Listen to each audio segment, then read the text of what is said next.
December 27వ తారీఖున బీహార్ లో పెను ప్రమాదం జరిగింది. బీహార్ జార్ఖండ్ సరిహద్దుల్లో ఘోర రైలు ప్రమాదం చోటు చేసుకుంది. బరువా నది వంతెనపై వెళుతున్న మాల్ గుడ్స్ రైలు పట్టాలు తప్పడంతో 19 బోగీలు డిరైల్ కాగా వాటిలో 10 బోగీలు నేరుగా వంతెనపై నుండి కింద పడ్డాయి.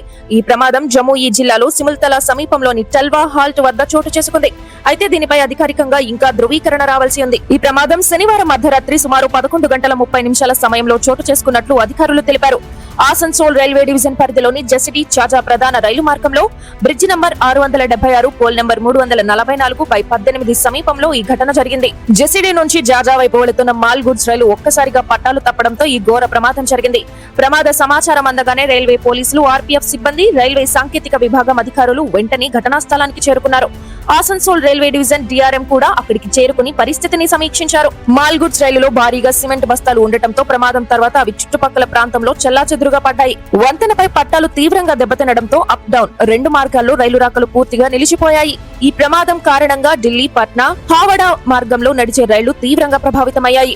ముఖ్యంగా పట్నా నుంచి హావడా మధ్య ప్రయాణించే వందే భారత్ ఎక్స్ప్రెస్ ఈ రూట్లోనే వెళ్లాల్సి ఉంటుంది. ప్రమాదం నేపథ్యంలోనే వందే భారత్ సహా పలు ప్రీమియం రైళ్ల మార్గాలను రైల్వే అధికారులు మళ్లించారు. వందే భారత్ ఎక్స్ప్రెస్ ఆదివారం డిసెంబర్ 28, 2025న పట్నా నుంచి బయలుదేరి గయా మార్గం ద్వారా తన గమ్యస్థానానికి చేరుకుంది. వందే భారత్ తో పాటు Howrah, Mokama express, Hatia, Patna, Pataliputra express, Patna, Dhanbad express, Buxar Tatanagar express వంటి రైళ్లను కూడా డైవర్ట్ చేశారు. కొన్ని రైళ్లను పట్నా గయా మార్గం మీదుగా, మరికొన్నింటిని క్యూల్ గయా రూట్ లో నడుపుతున్నారు. ఈ ఘటనతో స్థానిక ప్యాసింజర్ రైళ్ల సేవలు కూడా పూర్తిగా నిలిచిపోయాయి.